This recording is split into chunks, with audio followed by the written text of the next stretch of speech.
Allow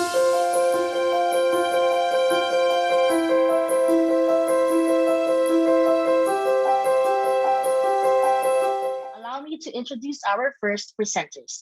To talk about climate reporting in traditional media, please welcome Umalohokan Fellows EC Toledo and Gaia Cabico, both writers at philstar.com. They call themselves the G Unit.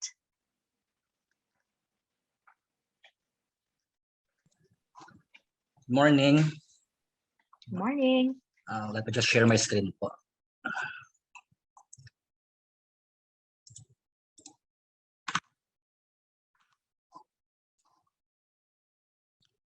Share screen.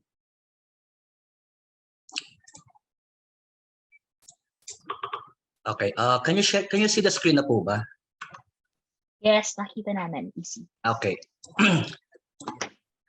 So as part of the traditional media po, we'll be reporting on how to make climate reporting more relatable to Filipinos. Now, ang unang nakikita po naming problems kasi is major news organizations are mainly based in Manila.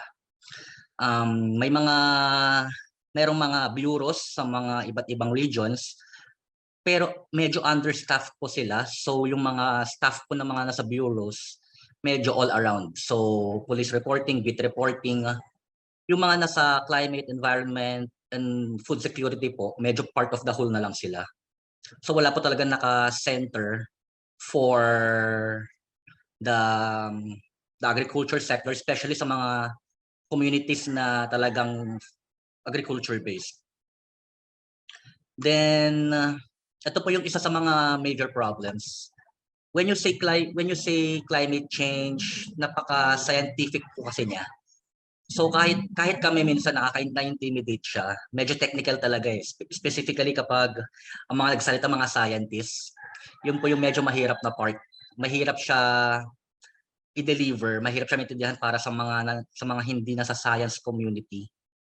So kailangan nung part ng trabaho ng communicator na dapat gawin siya mas simple. So dapat mas may relate siya sa mga pang-everyday life ng mga tao. One more challenge is yung climate and environment. Hindi siya dedicated na bit. Sa traditional media, sa bit system kasi, parang yung DENR, yung DA, yung DAR, Agriculture and Agrarian Reform Department, part siya nung sa QC circle kasi magkakalapit po sila, di ba? So, walang dedicated na tao doon. Minsan, may mga nire-relieve lang. So, minsan nga part siya ng business kapag involved ang mining. Minsan kapag nagsalita ang palace about that.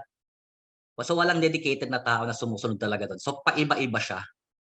Depende kung sinong agency ang involved. Now, ang proposed solution po namin dyan is, number one, mag-focus tayo sa adaptation and mitigation. Ito yung way para ma-involve natin yung community. Itong nasa baba na ito yung ginawa namin recently, around, I think, a month ago. Ito sa Nueva Ecija. Dito involve yung farmers dito kasi directly affected sila. Then, ito yung nasa Marikina, yung nasa bandang baba. So basically, yung stories on adaptation and mitigation kasi, they will directly affect the people na involved doon sa community or doon sa environment. So talagang may involve sila at naiintindihan nila kasi sila yung na-interview at sa kanila mismo nang gagaling yung efforts. Then ito, kung magre-report pa tayo sa issues, minsan kasi kapag, for example, may typhoon na, ang nire-report natin is yung damages. Kung for example, yung bagyong Ompoy, merong something billion pesos worth of damage, pero hindi natin siya nire-relate kung paano siya nakaka-apekto sa food security. Like for example, pag nagbagyo ba dito sa Central Luzon, gaano kataas ang itataas ng presyo ng bigas sa Metro Manila. So doon pa lang sa part na yon, makaka-relate yung tao. Kasi directly sa kanila yun eh. Yung direct yung effect sa kanila kasi yung parang sila sabi nung isang panelist, from farm to fork. So yung dapat na nasa lamesa mo na maapektuhan dahil nangyari itong sakunang ito. Then ito, sabi kanina, yung replicable solutions, may mga bagay na ginagawa sa ibang lugar na pwedeng i-adapt sa ibang lugar pa. So dito sa Manila, may mga urban gardens na nakakatulong siya sa supply ng pagkain. Especially nung pandemic, malaking tulong siya. Then ito yung mga nasimulan namin. Noong 2018, this was part of a series po. Noong 2018, at yung story na ito, itong series na ito, yung People on the Periphery, it's about government projects and how it affects, number one, the environment. And number two, how it affects the people living in that environment. And number three po, kung paano siya nakakaapekto sa food security, food supply, dun sa community na yon. So for example, itong Fed by the Water, hindi lang mga mga fishermen, and ito yung about sa ginagawang airport sa Bulacan. So yung food security doon, hindi lang, yung issue sa food security, hindi lang siya nakakaapekto doon sa mga barangay within that area, within the coastal waters. Kasi yung mga islang nakukuha dito, nadidistribute din hanggang Metro Manila. So directly affected yung mga tao. Then ito rin, I think last year, 2018, 2019, si Gia Cabico, yung kapartner ko, siya na yung naging dedicated na reporter ng philstar.com for climate and environment, and she's been spearheading the campaigns and the stories recently. Galing din siya sa COP last 2 weeks ago, and nandun yung mga stories niya. Then ito, what we aim to do, with starting this project ko dahil sa Balangay, ang magiging aim talaga is ang climate and environment, isama natin siya sa susunod na election. Dapat talaga i-push natin yung mga kandidato natin na pag-usapan nito. Dapat makita natin kung anong plano nila. Then, focus tayo sa solutions and adaptations. Kasi again, solutions and adaptations, for example, yung solution sa Nueva Ecija, pwede siyang i-adapt sa ibang lugar tapos i-modify na lang nila. Kasi definitely, may mga ibang mas magagandang ideas dyan eh. So at least we can start, kumbaga, nagko-contribute na tayo sa usapan. Then, translate numbers into actual people. So, yun nga po kanina, instead of just reporting the damages, i-report natin kung ano yung direct effect niya dun sa community at yung direct effect niya sa mga taong nakikinabang. And that's it for me po. Thank you. Thank you very much, EC, and thank you very much, G Unit. Thank you for the ideas you've presented on how we can frame the climate crisis in the context of food security and the agricultural sector. Also, I like what you said about making climate and the environment an election issue, because that is also what I think all of our organizations here right now are pushing for, diba? Kasi for the longest, for so many years naman, our elections, they haven't focused really on climate, diba? So we want our candidates to actually say what, to actually present to us their platforms on these issues. All right, so reacting to the presentation of the G Unit, our first panelist this morning is the editor of the Property and Environment sections and the sub-editor of the Lifestyle section of the Manila Bulletin. He has been with the broadsheet for 22 years, starting as a reporter for health, motoring, and travel. Please welcome Mr. Johannes. Good morning. Good morning, sir. Good morning. Parang nahinto yata si Christine, no? But anyway, good morning, everyone. Good morning to the attendees of this event this morning. And good morning to the G-Star unit of Philippine Star. No? First of all, the challenge of climate reporting is not only happening in our country. You know, recently I attended a climate reporting session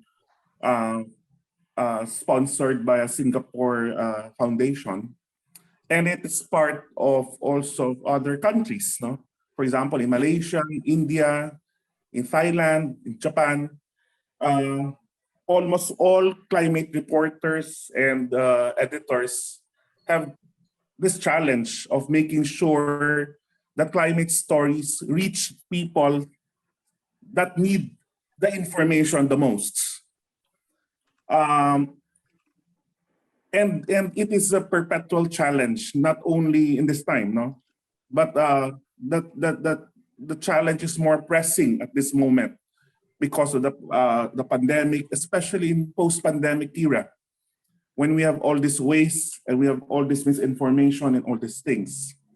So going to the efforts of reacting to the efforts of the Philippine Star Unit for this one, I'm very I find it very good. The one that they did, no, easy, no, you what you've done is very nice, no. Kasi first of all, I never noticed the kasi for example in us the website is very rigid, no. Sometimes it's like that. But this one, you were able to present it in a very visual way. So that's very good. Because I remember one of the challenge for us also is the fact that, you know, a lot of information on climate is quite hard to digest. So the challenge for us journalists is to make sure that it becomes more clearer, more easy to understand. So I think the one that you did, no, basically more visual, bigger pictures, photos with people with their faces, no, people in their environment, no, people in their livelihood, showing really the basic, no, showing the bare essentials is very good. But always the challenge at the end, because I remember when I did this whole workshop with that foundation, I remember the final challenge for us is how do we make sure that people who need to learn about those things will know about such things. And not only the bottom part, but also like what Christine had said earlier, how about those in the top also? So I think that remains a challenge for all of us, not only for Philippine Star, but also all the media outlets also in the Philippines also. So I think that's the important, especially now that we're going into the election season. So that's also one of the, I think, the pressing challenges. So I've written a lot of articles and columns about it, calling climate to be at the forefront of the elections also, in the conversations of elections. Okay, thank you very much. And I hope to speak later in the breakout sessions. Thank you very much. Thank you, sir. Thank you, Joe, for your Thank you. insights. And indeed, it is a perpetual challenge for newsrooms to communicate the climate crisis and its solutions to those who need it the most. But it is a challenge that we can overcome, I believe.